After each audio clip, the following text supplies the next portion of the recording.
Rights और duties of partner में अपने बहुत सारे राइट्स पढ़े थे, बहुत सारी ड्यूटीज पढ़ी थी। अब एक स्पेसिफिक टॉपिक आ जाता है, कई बार इस पे भी क्वेश्चन आता है, ये हमने थोड़ा सा इसको देख लिया है। क्या देख लिया है? Personal profits earned by a partner.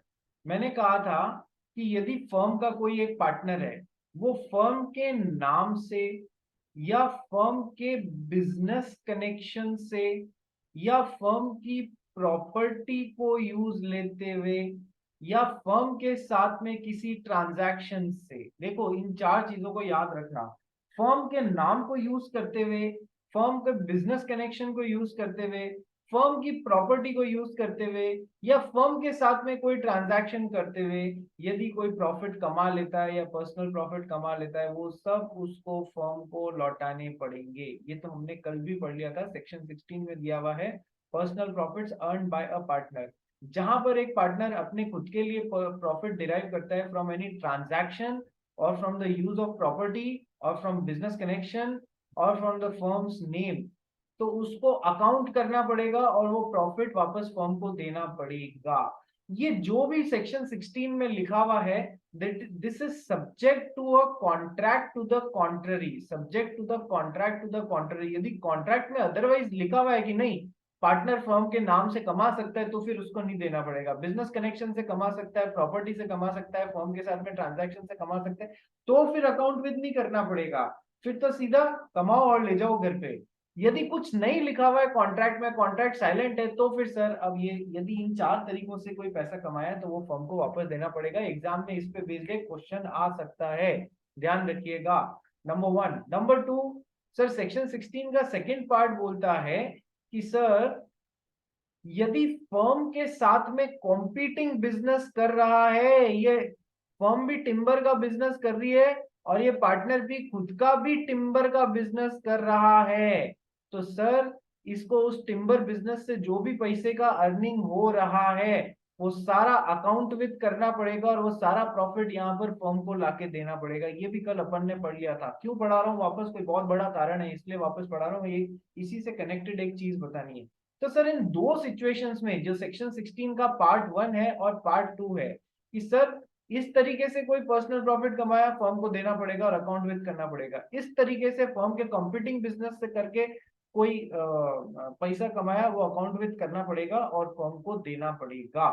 ये दोनों ही subject to the contract to the contrary है, यानी कॉन्ट्रैक्ट में अदरवाइज लिखा हुआ है तो कर लो, कॉन्ट्रैक्ट नहीं लिखा हुआ है तो फिर ये जो रूल्स पढ़ाए वो होगा। अब एक तीसरी बात सर, लेकिन यहां कंफ्यूज मत होना, डिफरेंस समझने की कोशिश करना। क्या? कि यदि पार्टनरशिप में अंदर आते हुए पार्टनर्स को बोलते हैं ना कि सर कोई भी और दूसरा काम नहीं करना है, कोई दूसरा काम नहीं करना है, बस फर्म का काम ही करना है, और ये पार्टनर पर्सनल लेवल पे भी कोई काम चालू रखता है, तो सर यहां पर इससे अर्न हुए हुए प्रॉफिट्स अकाउंट करने और यहां पर देने जरूरी नहीं है, नहीं है, नहीं है। उसमें क्या ज्यादा से ज्यादा फर्म क्या वसूल सकती है? केवल इससे डैमेजेस वसूल सकती है। कैसे डैमेजेस? सर हमने आपका समय फर्म में आपको पार्टनर जैसे लिया, तो हमने आपका समय एक्सपेक्ट किया था, आपने तो ये क्लॉज तोड़ दिया कि फर्म के बाहर जाके कोई काम नहीं करने का है, तो सर इस वजह से हमारा काम सफर किया, उस वजह से हमको डैमेजेस हुए हैं, तो you will make good the damages, you will make good the losses to us which has been caused due to this clause which you have not followed. यहाँ पर इस क्लॉज के लिए आपको पूरा प्रॉफिट जो आपने इस सेपरेट काम से अर्न किया है वो अकाउंट विद करना और यहाँ पर लाकर देना जरूरी नहीं है, नहीं है, नहीं है। क्या ये थर्ड पॉइंट कैसे सेकंड पॉइंट से डिफरेंट है, ये समझ में आया? ऊपर तो सर सारा प्रॉफिट, यदि कॉम्पिटिंग बिजनेस कर रहे हो तो सारा प्रॉफिट अकाउंट विद भी करना पड़ेगा और देना भी पड़ेगा। यहाँ कंपीटिंग बिजनेस की बात नहीं हो रही है थर्ड पॉइंट में। थर्ड पॉइंट में क्या बात हो रही है कि सर यदि कोई भी दूसरा काम करने से मना किया और वो किया आपने, तो उस कारण फर्म को जो डैमेजेस हो रहे हैं उनकी भरपाई आपको करनी पड़ेगी। दोनों में फर्क समझना, ठीक है? एग्जाम में जैसा है वैसा आंसर करना। चलिए next, rights and duties of partners after a change in the firm. Change in the firm का क्या मतलब है? Change in the constitution of the firm. जैसे किसी पार्टनर का एडमिशन हुआ है, रिटायरमेंट हुआ है, डेथ हुआ है, तो change in the constitution of the firm हो रहा है, ठीक है? या फिर on expiry of the partnership form, partnership for a fix duration किस में कन्वर्ट हो जा रही है कि सर 5 साल के लिए बनी थी, 5 साल तो खत्म हो गए, लेकिन पार्टनर्स ने बोला यार अपनी अच्छी पट रही है, चलो इसको कंटिन्यू करते हैं, तो they got converted into partnership at will. या फिर फर्म ने कोई एडिशनल वेंचर्स टेकअप किए on the completion of the work for which firm was constituted, यानी फर्म पर्टिकुलर पार्टनरशिप थी, वो एक पर्टिकुलर काम करने के लिए बनी थी, उसके बाद में भी उसने कंटिन्यू कर दिया, या फिर change in nature of the business. तो फिर सर ऐसे केसेस में सर जो फर्म के पुराने पार्टनर्स थे उनकी राइट्स और ड्यूटीज कैसी रहेंगी। Rights and duties of partners after a change in the firm, change का मतलब ये तीनों में से कुछ भी हो सकता है, फर्म रिकॉन्स्टिट्यूट हो रही है, फर्म फिक्स्ड से फिक्स ड्यूरेशन वाली पार्टनरशिप से पार्टनरशिप एट विल बन रही है, या पर्टिकुलर पार्टनरशिप से पार्टनरशिप एट विल बन रही है, या change in nature of business हो रहा है, तो जहां तक पॉसिबल है, to the extent possible, mutual rights and duties वो ही रहने की कोशिश करेंगे, were there before such event would continue to carry on after such changes. Sir कोशिश वही रहेगी कि जहां तक चेंज से पहले जो राइट्स और ड्यूटीज होती थी पार्टनर्स की वो ही बाद में रहे। ऑब्वियसली कोई एडमिशन हो रहा है तो राइट्स थोड़े से सब में और बढ़ जाएंगे, बट जहां तक पॉसिबल है हम वो ही रखने की कोशिश करेंगे जो कि ऐसे चेंज से पहले थी, उनकी राइट्स और ड्यूटीज ऑलमोस्ट वही रखने की कोशिश करी जाएगी। चलिए अब आते हैं नेक्स्ट टॉपिक पे, authority of a partner. Partner की अथॉरिटी क्या होती है? देखो अथॉरिटी का मतलब होता है इस पार्टनर की कितनी कैपेसिटी है to bind the firm, entire firm, जो कि ये थर्ड पार्टी से कुछ भी कमिट करके आ रहा है ना, उससे वो फर्म को, बाकी के पार्टनर्स को और पूरी फर्म को बाइंड कितना कर सकता है। ठीक है, तो सर पार्टनर की authority, capacity of a partner to bind the firm by his acts. ठीक है, express authority, implied authority. Express authority में तो कोई प्रॉब्लम ही नहीं है, एक्सप्रेसली बाय वर्ड्स, ओरल और इन राइटिंग में आपने उसको दे दिया है कि तेरे पास यही अथॉरिटी है कि तू फर्म के बिहाफ पे डील करके आ सकता है, तू एक्टिव पार्टनर है, तू फर्म के बिहाफ पे लोन ले सकता है, तू ये कर सकता है, तू वो कर सकता है, सब पार्टनरशिप डीड में या तो राइटिंग में या फिर ओरली उसको बोला हुआ है, तो उसमें तो कोई प्रॉब्लम ही नहीं है। पढ़ने लायक बात क्या है कि सर इम्प्लाइड अथॉरिटी, क्वेश्चन आता भी किस में से है कि sir implied authority of a partner में से आता है। इम्प्लाइड अथॉरिटी वो अथॉरिटी है जो भले ही एक्सप्रेसली किसी पार्टनर को नहीं दी गई है, श्लोक मुंद्रा ध्यान से सुन, जो किसी भी एक्सप्रेसली किसी भी पार्टनर को नहीं दी गई है, तो भी कानून, लॉ हर पार्टनर को ये अधिकार देता है। Law give such authorities to the partners. ठीक है, एक्सप्रेस अथॉरिटी तो जो खुद पार्टनर्स ने पार्टनरशिप फॉर्म एग्रीमेंट के थ्रू दे दी एक दूसरे को। इम्प्लाइड अथॉरिटी मींस कहीं नहीं भी लिखा हुआ है तो भी हमारा कानून बोलता है, पार्टनरशिप एक्ट बोलता है कि ये सारी अथॉरिटीज, या फिर केस लॉस के थ्रू आया हुआ है। कानून तो हर तरीके से बनता है, केस लॉ से भी बनता है, एक्ट से भी बनता है, तो सर कस्टमरी प्रैक्टिसेस से भी बन जाता है कई बार कानून। तो सर आपको भले ही किसी ने कुछ बोला नहीं, आपके पास में एज अ पार्टनर ये सारी अथॉरिटीज रहने वाली है, इम्प्लाइड अथॉरिटीज। आइए पढ़ते हैं what are the implied authorities of a partner. तो सर देखो, एक पार्टनर के पास में कैसी इंप्लाइड अथॉरिटी होती है? To bind the firm by the acts done by him. वो जो भी काम कर रहा है उससे पूरी फर्म को बाइंड कर सकता है, बाकी के पार्टनर्स और पूरी पार्टनरशिप फर्म को बाइंड कर सकता है। बस जरूरी बात क्या है कि पहली बात तो वो काम ऑर्डिनरी कोर्स ऑफ बिजनेस में किया गया हो, बिजनेस रिलेटेड काम हो, और जिस तरीके से उस फर्म में बिजनेस होता है ऑर्डिनरी तरीके से, उसी ऑर्डिनरी कोर्स ऑफ बिजनेस में ही उसने वो काम किया है। फर्म के नाम पे वो काम किया, ये बहुत जरूरी पॉइंट है ये, और ये बहुत जरूरी पॉइंट है कि उसने जो भी काम किया है वो फर्म के नाम पे किया है, इन दी ऑर्डिनरी कोर्स ऑफ बिजनेस किया है, तो उससे पूरी फर्म बाइंड होने लग जाएगी। सर कैसे? This is the implied authority of a partner, उससे पूरी फर्म बाइंड होने लग जाएगी। क्या क्या जरूरी बातें हैं कि सर जो भी काम उसने किया है that is done normal business of the firm, normal business of the firm के लिए किया है, मतलब ऑर्डिनरी कोर्स ऑफ बिजनेस में किया है, जिस तरीके से वो होता है उसी यूजुअल वे में किया है, जैसे कि वो फर्म करती रही है पास्ट में या उसकी प्रैक्टिस है, उसी तरीके से किया है जिस तरीके से वो करती है। Normal ordinary course of business में नॉर्मल वे में जिस तरीके से वो फर्म करती है वैसे ही किया है, और वो काम फर्म के नाम पे किया गया है। जहां पर वो काम पर्सनल नाम पे किया जाता है, फर्म ऐसे कामों के लिए लायबल नहीं होगी। आइए इस चीज को एग्जाम्पल से समझते हैं। जैसे हर पार्टनर, ये अपने को टॉपिक पढ़ना है, acts with in the implied authority. कहीं नहीं भी लिखा हुआ है तो भी पार्टनर्स को यहाँ ये सारे राइट्स होते हैं। जैसे to buy and sell the goods in which the firm deals, to buy and sell the goods in which the firm deals. या फिर फर्म के लिए कोई चीज जरूरी है तो वो बाय भी कर सकता है। कैसे? अब देखो, एक पार्टनरशिप फर्म थी, उसमें 4 पार्टनर्स थे, ए बी सी डी। ठीक है, किसी के लिए नहीं भी लिखा हुआ है, हमने अभी पढ़ा, हर पार्टनर की इंप्लाइड अथॉरिटी होती है कि वो फर्म के नाम पे बाय कर सकता है गुड्स और सेल कर सकता है गुड्स। बस जरूरी बात क्या है, इन दी ऑर्डिनरी कोर्स ऑफ बिजनेस, जैसे कि वो नॉर्मल वे में किया जाता था, जैसे कि वो नॉर्मल वे में किया जाता था वैसे ही करना है। जैसे कि फर्म की प्रैक्टिस थी वैसे ही करना है। जैसे तीसरी बात क्या थी सर, फर्म के नाम पे करना है।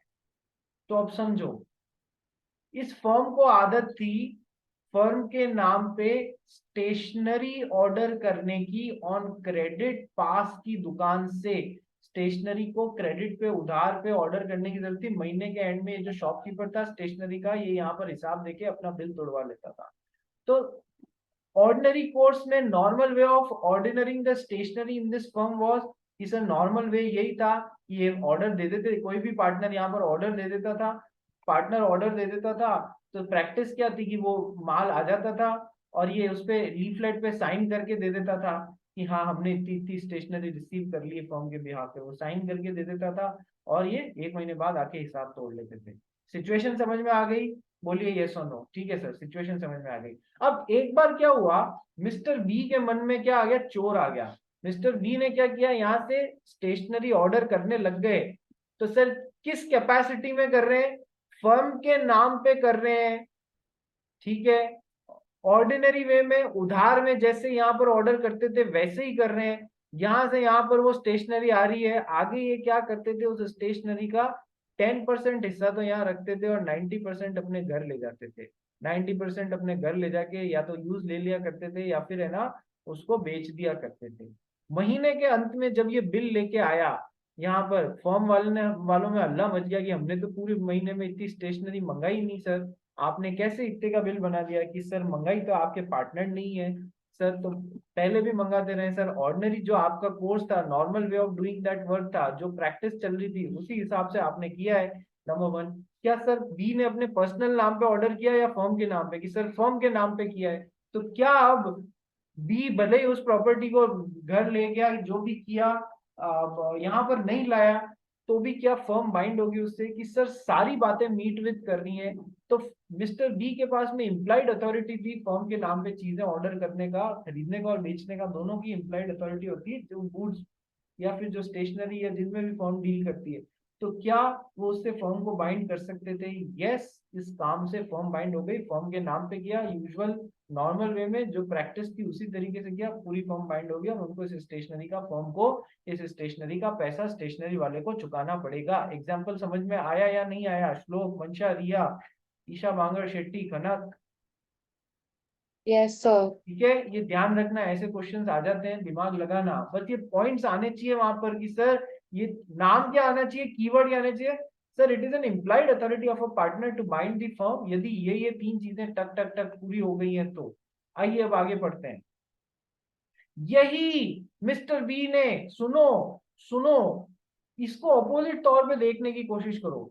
मिस्टर बी ने क्या है, फर्म के लिए काम किया है, लेकिन सर उसको अपने पर्सनल नाम पे कर दिया, तो थोड़ी सी तकलीफ आ जाएगी यार। पर्सनल नाम पे कर दिया, फर्म उसके लिए पैसा लेने से मना कर भी सकती है। ठीक है, हालांकि इसके पास में एक इंडेमनिटी होती है कि फर्म के बिहाफ पे जो भी काम किया है उन सब के लिए इसको इंडेमनिटी मिलेगी। बट पर्सनल नाम पे कर दिया ना बेटा, तो बड़ी तकलीफ आ जाती है, ये बात ध्यान रखना। आइए आगे बढ़ते हैं। एक्ट्स, एग्जाम में डायरेक्ट भी क्वेश्चन आ जाता है और एप्लीकेशन बेस्ड क्वेश्चन भी आ जाता है। कौन कौन से काम है, एक्ट्स हैं which are within the implied authority of a partner, कि किसी पार्टनरशिप एग्रीमेंट में नहीं भी लिखा है तो भी हर पार्टनर वो काम कर सकता है। श्लोक मुद्रा, खिड़की के बाहर क्या इंटरेस्टिंग चल रहा है रे? चिड़िया चहचहा रही है या फिर कोई तेरी फ्रेंड ही जा रही है या कुछ हो रहा है? जल्दी बता। ठीक है, तो इससे अच्छा इंटरेस्टिंग तो मैं ही हूँ रे, मेरे को ही देख ले, चल नोट्स को ही देख ले ना, बार मत देख रहे, बार मत देख।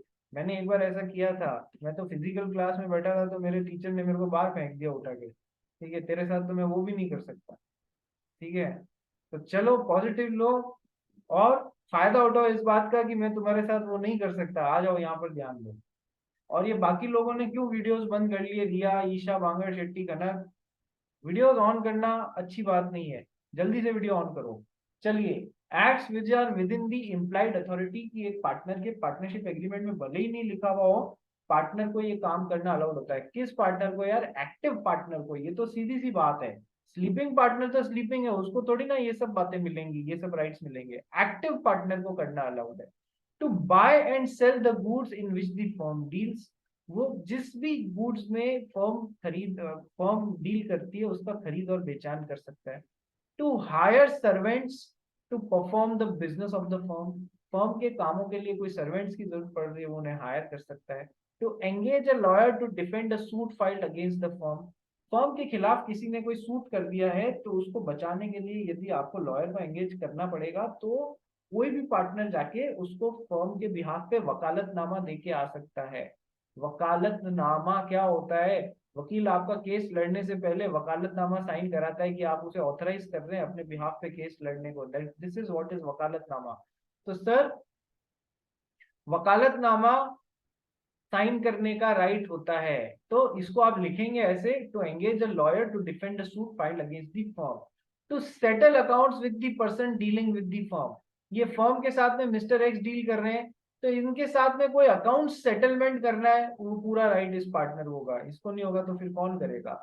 To receive the debts due to the firm and give receipts for the same, firm को कहीं से पैसा आना है तो रिसीव कर सकता है और उसके बिहाफ पे, फर्म के बिहाफ पे रिसिप्ट दे सकता है कि हाँ आपने हमको जो 4,000 रुपये माल सप्लाई किया था उधार पे, उसका आपने मेरे को दे दिया है, हमने रिसीव कर लिया है। Next, to contract the debts and pay debts on behalf of the firm, firm के बिहाफ पे उधार ले सकते हैं और ये भी दे सकते हैं, क्या नाम? To contract dates and pay dates, यदि कोई फर्म को ने उधारी ली हुई है तो उसका पेमेंट करना है तो वो भी कर सकते हैं, उधार ले भी सकते हैं और उधारी का पेमेंट भी कर सकते हैं फर्म के बिहाफ पे। To borrow money for the purpose of the firm, firm के बिहाफ पे, फर्म के पर्पस के लिए उधार ले सकते हैं। Pledge the goods of the firm as security of the loan, and pledge the goods of the firm as security of the loan, जो इस फर्म के गुड्स हैं, भाई लोन कोई ऐसे ही तो नहीं दे देगा, तो इस फर्म के जो गुड्स हैं उनको ये मनी लेंडर के पास में प्लेज भी कर सकते हैं, यानी कि प्लेज करने का अधिकार भी एक पार्टनर के पास में होता है यदि वो फर्म के लिए लोन बोरो कर रहा है। तो इसके लिए उसको कोई एक्सप्रेस अथॉरिटी की जरूरत नहीं, इम्प्लाइड वे में, यानी कि वो फर्म के नाम पे उधार ले सकता है, फर्म के नाम पे उधार चुका सकता है। यदि किसी को फर्म ने उधार दिया है तो वो पैसा लौटाना है तो वो रिसीव कर सकता है, उसके बिहाफ पे रिसिप्ट इशू कर सकता है, फर्म के पर्पस से उधार ले सकता है और उस उधार को सिक्योर करने के लिए फर्म का गुड्स जो है वो सिक्योरिटी जैसे दे सकता है। सर, फर्म के नाम पे निगोशिएबल इंस्ट्रूमेंट्स बना सकता है, एक्सेप्ट कर सकता है, ड्रॉ कर सकता है, एंडोर्स कर सकता है। ये एक्सेप्टेंस, ड्रॉइंग एंड एंडोर्सिंग का मतलब हम कहाँ पढ़ेंगे? निगोशिएबल इंस्ट्रूमेंट्स एक्ट में पढ़ेंगे, जो कि आपका वन ऑफ द एक्ट्स है। तो सर, ड्रॉ करने का मतलब चेक यार साइन कर सकता है या नहीं कर सकता है? हाँ सर, चेक बनाया उस पे नीचे साइन कर दिया, हाँ, पार्टनर फर्म के बिहाफ पे चेक बना सकता है, एक्सेप्ट कर सकता है निगोशिएबल इंस्ट्रूमेंट को। जब आप निगोशिएबल इंस्ट्रूमेंट पढ़ेंगे तो आप देखेंगे promissory note, bill of exchange और चेक, तीन तरीके के निगोशिएबल इंस्ट्रूमेंट्स की बात की गई है, और भी हैं लेकिन मेजर तीन ही है, सेक्शन 4, 5 और 6। ठीक है, तीन तरीके की नेगोशिएबल इंस्ट्रूमेंट्स की बात की गई है। तो सर, बिल ऑफ एक्सचेंज जो है वो एक जना बनाता है, दूसरा उसको एक्सेप्ट करता है। एक कहता है तू मेरे को इतनी तारीख को इतने रुपए देने के लिए बाध्य होगा, ये एक्सेप्ट करता है हाँ मैं बाध्य होऊंगा। तो सर निगोशिएबल इंस्ट्रूमेंट्स एक्सेप्ट भी कर सकते हैं, बना भी सकते हैं, और एंडोर्स भी कर सकते हैं। एंडोर्स का क्या मतलब होता है, एक निगोशिएबल इंस्ट्रूमेंट ए ने बी को दिया, बी ने सी को पीछे उसके साइन करके दे दिया कि मेरे ब्याह पे पैसा तू ले सकता है, सी ने आगे डी को दे दिया कि एंडोर्स कर दिया पीछे मेरे ब्याह पे तू ले सकता है। यानी कि एंडोर्समेंट मतलब साइन करना, कि ट्रांसफर करना साइन करके कि यार मेरे ब्याह पे अब मैं ये आपको देता हूँ as a payment. So draw, accept and endorse negotiable instruments in the name of the firm. ठीक है, समझ में आ गया? हाँ सर। तो ये सारी चीजें भले ही पार्टनर को एक्सप्रेसली राइट नहीं दिया हुआ, उसकी इम्प्लाइड अथॉरिटी होती है सब काम करने की। मन से याद करोगे, क्वेश्चन आते हैं on implied authority of a partner. Next, अब केवल इतना ही नहीं है कि कौन कौन से एक्ट्स इम्प्लाइड अथॉरिटी के अंदर आते हैं, इम्प्लाइड अथॉरिटी में काम ये नहीं आते हैं, यानी इम्प्लाइड अथॉरिटी के नाम पे आप ये सब काम नहीं कर सकते हो। No, you can not do all these work on the name of implied authority. Acts which are beyond the implied authority, ये सब काम इम्प्लाइड अथॉरिटी के बाहर के हैं, ये सब काम इम्प्लाइड अथॉरिटी के बाहर के हैं। केवल तभी इंप्लाइड अथॉरिटी में ये सब काम कर सकते हो जब उस पर्टिकुलर ट्रेड का कस्टम है या यूजेज है, तो ही आप ये काम बिना इंप्लाइड अथॉरिटी के भी इंप्लाइड जैसे कर सकते हो, अदरवाइज नहीं कर सकते हो ये सब काम। ठीक है, क्या क्या? To submit a dispute relating to the business of the firm to arbitration. Arbitration क्या होता है Riya? What is arbitration? Riya, arbitration क्या होता है? सर अ, किसी को अपॉइंट करते हैं so that the process fast हो जाए, हक में। अरे यार क्या। कनक ने मंशा को 10 लाख रुपए का माल सप्लाई किया। ठीक है, इन दोनों के बीच में जो एग्रीमेंट था उसमें इन्होंने ये लिख दिया, वैसे तो courts at Mumbai will handle the matter, यदि हमारे बीच में कोई डिस्प्यूट होता है तो courts at Mumbai will handle the matter, but courts में जाने से पहले हम आर्बिट्रेशन से अपनी जो एक दूसरे के खिलाफ जो शिकायतें हैं वो सॉल्व करने की कोशिश करेंगे। केस करने से पहले हम आर्बिट्रेशन के थ्रू मैटर सॉल्व करने की कोशिश करेंगे। ठीक है, यानी वो क्या करते हैं, खनक और मंशा ने मिलके एक आर्बिट्रेटर अपॉइंट कर दिया, जो जैसे कोर्ट होता है वैसे ही दोनों पार्टीज को सुन के डिसीजन देने की कोशिश करेगा, एक नॉलेजेबल पर्सन को, जो कि न्यूट्रल पर्सन है, जो नहीं इस साइड का है जो नहीं इस साइड का है, न्यूट्रल पर्सन को एज एन आर्बिट्रेटर अपॉइंट कर दिया। क्योंकि कोर्ट में जाते ही 10-20 साल नॉर्मल बात हो जाती है, पैसा खर्च होता है, बहुत सारी बातें होती है, तो सर ये आर्बिट्रेशन, आर्बिट्रेटर जो है वो आर्बिट्रल अवार्ड दे देता है, यानी कि जैसे कोर्ट का जस्टिस होता है ना फैसला, वैसा वो अवार्ड दे देता है जो भी दोनों पार्टीज को सुनकर, और वो दोनों पार्टीज पे बाइंडिंग होता है। तो सर पार्टनर जो है, यदि फर्म का किसी के साथ में डिस्प्यूट है, एक फर्म का दूसरी एंटिटी के साथ में डिस्प्यूट है, तो इम्प्लाइड अथॉरिटी नहीं है पार्टनर की कि इस चीज को आर्बिट्रेशन में सौंप दे। आर्बिट्रेशन में सौंप दे, ये अकेले की अथॉरिटी नहीं है, सारे पार्टनर्स मिलकर डिसाइड करेंगे चलो भाई आर्बिट्रेशन में जाना है या नहीं जाना है। So not an implied authority of a partner कि वो अपनी मर्जी से किसी भी फर्म का कोई डिस्प्यूट है तो उसे आर्बिट्रेशन में डाल देवे, ये इम्प्लाइड अथॉरिटी नहीं होती है, ध्यान रखना। Second, to open a bank account on behalf of the firm in his own name, firm के बिहाफ पे खुद के नाम से बैंक अकाउंट खुलवा ले। हाँ, ये तो गलत बात हो जाएगी, फर्म के नाम से खुलवाओ ना, सारे पार्टनर्स का साइन होने दो ना उस अकाउंट ओपनिंग फॉर्म पे, फर्म के नाम से खुद के नाम पे तुम बैंक अकाउंट खोल रहे हो, account of the firm on behalf of the firm ना, ऐसी फर्जीवाड़े की इम्प्लाइड अथॉरिटी नहीं है आपको। नेक्स्ट, टू कॉम्प्रोमाइज और रिलिंक्विश एनी क्लेम और portion of a claim by the firm against a third party. क्या मतलब हुआ कि सर कॉम्प्रोमाइज या रिलिंक्विश एनी क्लेम और पोर्शन ऑफ क्लेम। सर देखो, ये पार्टनरशिप फर्म है एक तरफ, और ये दूसरी तरफ मिस्टर एक्स है, दोनों ने कोई डील करी थी, इसमें उनको तकलीफ आने लगी, तो पार्टनरशिप मांगती तो थी 1 करोड़ रुपया। मिस्टर एक्स ने कहा सर मैं इतना नहीं दे पाऊंगा, मेरी फाइनेंशियल पोजीशन खत्म हो चुकी है। तो सर कॉम्प्रोमाइज कर लिया कि या अपना कुछ पार्ट रिलिंक्विश कर दिया, अच्छा चल 1 करोड़ नहीं दे सकता, चल तू 85 लाख दे दे, हम हमारा कुछ पार्ट 15 लाख रुपए का रिलिंक्विश कर देते हैं। या फिर कॉम्प्रोमाइज करना, दोनों के बीच में डिस्प्यूट हुआ, उसको लेके कोई सेटलमेंट कर लेना। ये बाय डिफॉल्ट एक पार्टनर के पास में इम्प्लाइड अथॉरिटी नहीं होती है, नहीं होती है कि किसी डिस्प्यूट को लेके अकेला पार्टनर कॉम्प्रोमाइज कर ले, या फिर किसी डिस्प्यूट को लेके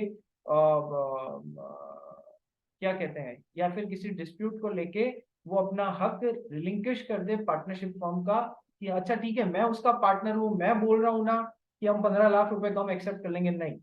या फिर पूरा का पूरा हक हम छोड़ देते हैं, रिलिंक्विश कर देते हैं, या पोर्शन ऑफ क्लेम छोड़ देते हैं, नहीं। ऐसा नहीं कर सकता एक पार्टनर। नहीं तो यदि ऐसा अलाउ करते तो इसके रिपरकशंस देखो क्या होते। ये मिस्टर एक्स फर्म के किसी भी एक पार्टनर को पटा लेता, मिस्टर पी को बोलता मैं तेरे को 10 लाख रुपए दे दूंगा, मेरे को फर्म से 20 लाख रुपए का रिलिंक्विशमेंट दिलवा दे, ठीक है, जो भी क्लेम है उसे 20 लाख की छूट दिला दे, 10 तू रख लेना। ऐसे तो फिर होड़ लग जाएगी ये गलत काम करने की, ठीक है, खुद के ही पार्टनर्स को फिर धोखा देने लगोगे। इसलिए कॉम्प्रोमाइज या रिलिंक्विशमेंट या क्लेम का पोर्शन का रिलिंक्विशमेंट की इम्प्लाइड अथॉरिटी पार्टनर को नहीं दी गई है, ठीक है। एक्सप्रेसली दे दी हो that is a different thing, impliedly नहीं कर सकते, ठीक है। इम्प्लाइड अथॉरिटी नहीं है ये सब काम करने, ये सब बहुत इंपॉर्टेंट है, क्वेश्चन आते हैं इन पे। टू विड्रॉ सूट और proceeding filed on behalf of the firm, firm ने मिस्टर एक्स के ऊपर केस फाइल कर रखा है, अकेला पार्टनर जाके, कोई इम्प्लाइड अथॉरिटी नहीं है कि वो जाके इस केस को विड्रॉ कर ले, नहीं नहीं मिस्टर एक्स के खिलाफ हमने जो केस किया उसको हम विड्रॉ करते हैं, नहीं नहीं है। टू विड्रॉ सूट और proceeding filed on behalf of the firm, to admit any liability in suit और proceeding against the firm, firm के खिलाफ कोई सूट चल रहा है, मिस्टर एक्स ने किया, तो उसमें फर्म के खिलाफ कोई लाइबिलिटी एडमिट कर लेना, अच्छा हम इतने रुपए चुका देंगे, नहीं, ऐसी कोई इम्प्लाइड अथॉरिटी नहीं होती है। To admit any liability in a suit of proceeding against the firm, to acquire immovable property on behalf of the firm, firm के बिहाफ पे, अच्छा मिस्टर एक्स हम आपकी जमीन फर्म के ब्याह पे खरीदे, अरे नहीं अकेला नहीं कर सकता है ये ऐसा। नेक्स्ट, टू ट्रांसफर इन, अकेला मतलब या तो अथॉरिटी दे दी हो फर्म के पार्टनर को कि जाओ कर लो, अथॉरिटी दे दी है तब तो कोई प्रॉब्लम नहीं, अथॉरिटी नहीं दी है तो कोई इम्प्लाइड अथॉरिटी नहीं होती है फर्म के ब्याह पे इमूवेबल प्रॉपर्टी खरीदने की। फर्म की कोई इमूवेबल प्रॉपर्टी ऑलरेडी फर्म को बिलोंग करती है, उसको ट्रांसफर करने का कोई अधिकार नहीं है, अकेले जाके साइन करके आ जाओ, सब मिलके करेंगे। To enter into partnership on behalf of the firm, firm के बिहाफ पे पार्टनरशिप बना, अरे यार एक पार्टनरशिप वैसे भी दूसरी पार्टनरशिप में नहीं पार्टनर बन सकती है, तो ये तो वैसे भी नहीं कर सकते हैं। To enter into partnership on behalf of the firm it can not do. So these are the acts outside the implied authority. Implied authority में अंदर क्या क्या काम होते हैं और इम्प्लाइड अथॉरिटी के बाहर क्या क्या काम होते हैं, क्या इतना समझ में आया अभी तक? ये टॉपिक और है अभी, इतना समझ में आया या नहीं आया बोलिए? श्लोक आया तेरे को बेटा? वंशा, रिया, कनक, ईशा बांगड़ शेट्टी, समझ में आया? ईशा बांगड़, वीडियो ऑन नहीं है। ईशा शेट्टी, अच्छा नेट लूज है तुम्हारा, कितने दिन तक लूज रहेगा भाई ये सब? अभी तो बारिश भी चालू नहीं हुई है, कितने दिन तक लूज रहेगा? खुदाई चल रही है, यस सर, कंस्ट्रक्शन चल रहा है सब जगह। कंस्ट्रक्शन चल रहा है सर, ठीक है। तो ये तो हो गया acts which are within the implied authority and acts which are outside the implied authority, ठीक है।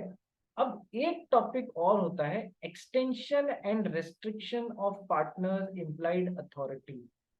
एक्सटेंशन से क्या मतलब होता है कि सर उसको एक्सटेंड करना, कर देना इम्प्लाइड अथॉरिटी को, और रेस्ट्रिक्शन मतलब रेस्ट्रिक्ट कर देना इम्प्लाइड अथॉरिटी को। तो इम्प्लाइड अथॉरिटी क्या है कि sir to hire servants to perform the business of the firm, मान लीजिए to hire servants to perform business of the firm, ये एक इम्प्लाइड अथॉरिटी है। तो क्या हम इम्प्लाइड अथॉरिटीज को एक्सटेंशन भी कर सकते हैं, इम्प्लाइड अथॉरिटीज का एक्सटेंशन कर सकते हैं। एक्सटेंशन मतलब बढ़ा देना, उनको फर्दर इंक्रीज करना। यदि आप इम्प्लाइड अथॉरिटी को एक्सप्रेसली इंक्रीज कर देते हो तब तो कोई प्रॉब्लम ही नहीं है। ऑलरेडी लॉ कह रहा है तुम्हारे पास में अथॉरिटी है, हम कह रहे हैं और बढ़ के ले ले, तब तो कोई प्रॉब्लम ही नहीं है। जो वो काम करेगा वो और ज्यादा अच्छा होने लग जाएगा ना, क्योंकि उसके पास में अथॉरिटी है। यानी कि आप फर्म के बिहाफ पे सर्वेंट्स हायर तो कर ही सकते हो, और उनको कितनी सैलरी देनी है वो भी आप डिसाइड कर सकते हो। यानी हमने फर्म की इम्प्लाइड अथॉरिटी को एक्सटेंड कर दिया, पार्टनर की implied authority in the firm को। क्या ये समझ में आया? यदि हमने इम्प्लाइड अथॉरिटी जो थी उसको और एक्सटेंड कर दिया तब तो कोई प्रॉब्लम नहीं है, कोई लफड़े झफड़े का काम नहीं है, वो सारा काम करेगा। हमने तो उसको और बड़ी भी अथॉरिटी दी है कि तू ये भी ले ले यार, हम तो एक्सप्रेसली तेरे को तेरी इम्प्लाइड अथॉरिटी को और बढ़ा के दे रहे हैं कि तू जिनको हायर कर रहा है उनको सैलरी कितनी देनी है ये भी तू अकेला डिसाइड कर लेना। ठीक है, तो फर्म की इम्प्लाइड अथॉरिटी के एक्सटेंशन में तो कोई प्रॉब्लम नहीं। सारी प्रॉब्लम आती कहाँ है बेटा? सारी प्रॉब्लम आती है इम्प्लाइड अथॉरिटी के रिस्ट्रिक्शन पे। इम्प्लाइड अथॉरिटी को रिस्ट्रिक्ट करने पे सारा लफड़ा झफड़ा हो जाता है। कानून कहता है तुम्हारे सारे एक्टिव पार्टनर्स को ये सब इम्प्लाइड अथॉरिटीज हैं। तुम फर्म के बिहाफ पे डेट रिसीव कर सकते हो, तुम फर्म के बिहाफ पे गुड्स खरीद और बेच सकते हो, तुम फर्म के बिहाफ पे गुड्स खरीद और बेच सकते हो। ठीक है, ये इम्प्लाइड अथॉरिटी है। अब देखो एग्जांपल से समझना कि एक फर्म में लोगों ने क्या किया। ये एक पार्टनरशिप फर्म है, एक मेंबर है श्लोक, एक पार्टनर है श्लोक, दूसरी पार्टनर है मंशा, तीसरी पार्टनर है रिया और चौथी पार्टनर है खनक।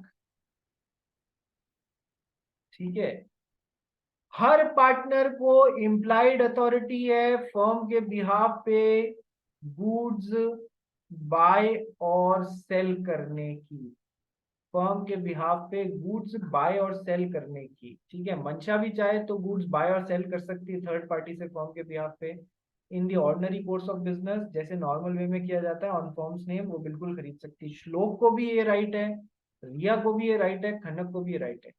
थोड़े दिनों तक तो इनका काम चला, इन्होंने कहा यार ऐसे काम चल नहीं रहा है, अपन एक काम करते हैं। क्या करते हैं?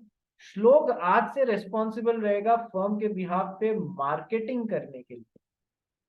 ठीक है, मंशा आज से रेस्पॉन्सिबल रहेगी फर्म के बिहाफ पे परचेजिंग करने के लिए, खनक आज से रेस्पॉन्सिबल रहेगी फर्म के बिहाफ पे गुड्स सेल करने के लिए, और रिया आज से रिस्पॉन्सिबल रहेगी फर्म का केवल इंटरनल मैनेजमेंट देखने के लिए सब कुछ सही से चल रहा है। यानी इन्होंने अपनी इम्प्लाइड अथॉरिटी को रिस्ट्रिक्ट कर दिया। जब सब लोगों को सारे राइट्स थे कि वो फर्म के बिहाफ पे बिजनेस एक्टिविटी सारी कर सकते हैं, गुड्स परचेज भी कर सकते हैं, सेल भी कर सकते हैं, ये इम्प्लाइड अथॉरिटी किसने दी थी? कानून ने दी थी इनको। इन्होंने क्या किया? अपनी अपनी इम्प्लाइड अथॉरिटी को रेस्ट्रिक्ट कर दिया, कम कर दिया।